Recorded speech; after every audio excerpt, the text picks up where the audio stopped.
All right, I'm gonna I think I can complete this series in this video. I think I'm around to that point. So what I was saying in the last video, if you watch the last one, is that I think that one is that sometimes when things are happening for us or we're perceiving things, it's actually happening for the universe, and the universe perceiving things of itself through us, through it, because we're actually the closest point of where. So if you had something that was outstanding, that had perception of all ranges of activity, of all omniscient, all knowing. If something was all knowing, as far as you are in an environment, would you not be the closest point of access to a specific degree of perception of an environment? Wherever you are viewing this video, do you not also have the best vantage point of my cowboy hat? At any point, now there's probably maybe a handful of all of one or two people that would watch this video. Are you not as situated and well positioned to observe this cowboy hat talking to itself in a camera as anyone else would in the universe from your specific range of awareness? That is Ken. Another word for like range is like Ken of awareness. You are at the optimal vantage point for one particular degree of activity, whatever you're engaged with or interested in. So you could say that that's the truth of life. As you go out into environment, you're also the closest, best means of accessing and perceiving a particular range or grade of perception. You would also be that, you as being a member of what's great, and what's a composite, what's a respective units that form a composite. What that is also you. So sometimes when you're putting two and two together, it's a greater emotion that's putting two and two together.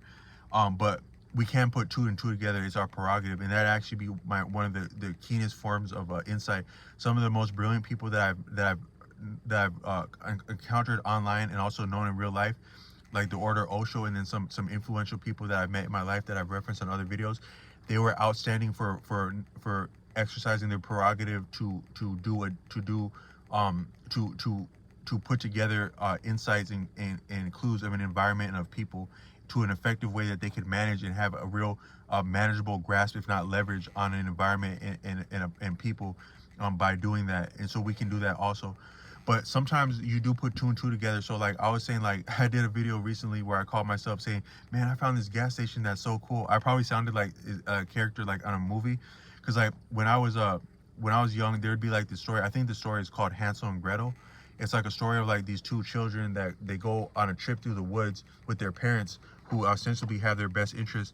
But the older boy, he doesn't entirely trust their ass, even his own parents. So he's like dropping like little clues, like little like pebbles or like pieces of bread as they're walking out into the forest. And sure enough, their parents get some wise ideas and they dip out on them. Now, most of us have had at least like maybe one or two parents that wasn't completely invested in us and maybe dipped out, or heaven forbid we had both parents, or maybe one parent at one time and another parent at another time.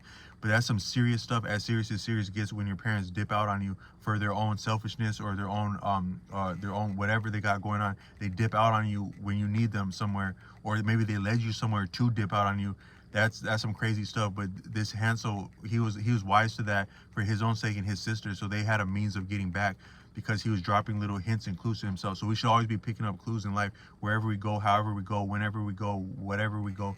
We should be peeping game. That's what a lot of us talking about in these series, about appreciating details as the first means of accessing discipline, and that discipline can surmount and overcome and also bring any blessing we need, and it can get us in and out of the best and worst of situations that discipline can. And that's the spirit that I want to enter this video, the series about the food consumption.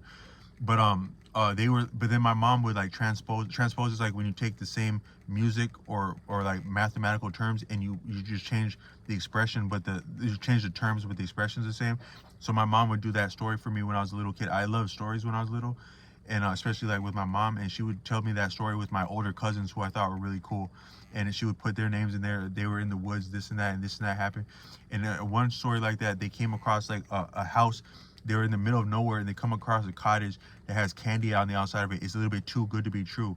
But if the people engaged it, then they get stuck there. And the owner that actually had designs for someone that would come across there to neatly put them in a pot and consume them, not be consumed by them, but consume them. It had been the intention of flaunting and attracting with all kinds of delicacies and morsels and there's a lot of synonyms for like fancy snacks and stuff like that. I should have looked at those before I did that. But they had all the different things you would like. But sometimes you go to like different things, all this stuff that's like advertising itself, like, oh, come here, we got the best food, we got the best steak, we got the this and that. Or you just go to a gas station, they're like, try our new burger, it's awesome. I'm the best I'm the best ever, and I know all of what's delicious and all of what you need and all of what you love. Try it right now. It's not entirely healthy, but I'm awesome. So try this not entirely healthy and stuff right now. And then or they'll have like a video like, this is the best thing, this is the best thing ever, there, we got the treats you need, come on in and have a treat with us today, a treat for you today, haha. And is that not similar to like a character like that you would find like in a woods, that would like the male and female counterpart, that would be like enticing you with something completely delicious that's completely bad for you in order to compromise you and put you into a pot of some kind?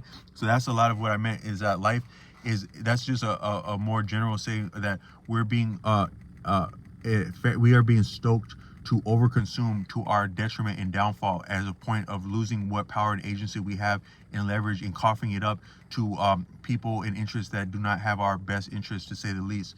And so I think that all of us do that all day long, and none of us are beyond that.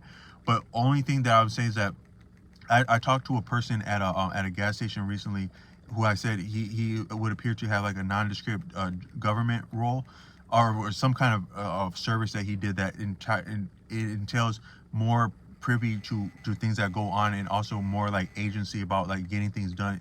The person was like a handy person that knew a lot about life, but he was actually had misgivings about like, where do you see life in 3 to 5 years at this rate of consumption? What do you see about that? Where do you see life when there's actually when the supply of food cannot meet the supply of a population? Where do you see that? And I would say that I can't say that I would have an idea how to check that, or even like to stop using cars would check that in itself, because we're locked in now. We're all in. We're engaged now. We got the hand is at play. We've been dealt our cards. But the first means of a lot of times you can't actually drop something right away. You can only introduce awareness.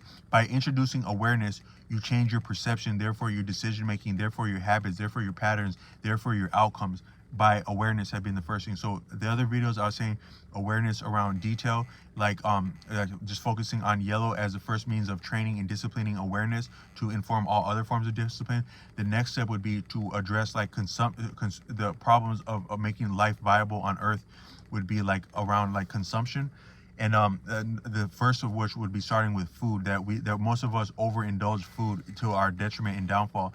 And the way of approaching that would not to be to change anything, because actually the trainer of Justin Gaethje, I'm not sure that man's name, he said that the most dangerous part of like mixed martial artists, like MMA stuff, is actually the weight cutting, like arbitrarily form fitting, you're putting man-made limitations and ideas about human health, no less than body weight and density, and fluid intake, to a man-made standard, to meet a contest of some kind. That is some dangerous stuff, because you're getting outside the balances of nature. The actual the bounties and the deprivations of a natural environment are deep balance, and we exist within that balance.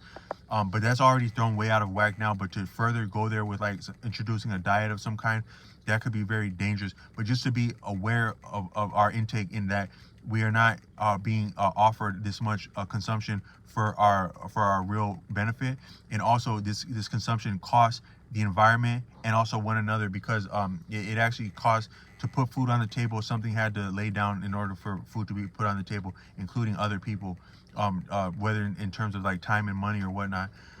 But I wanted, there's some more stuff I wanted to say a little bit, like as far as like how food consumption would be similar to other consumption, and like what's called overpopulation.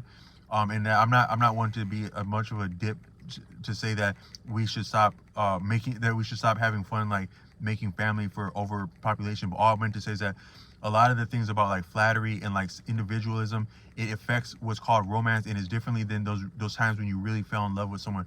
That might be the truest, deepest experience of lovemaking, is when it's really love, and that might be the more balanced population set or limit would be when it's just really love. Is all I meant to say.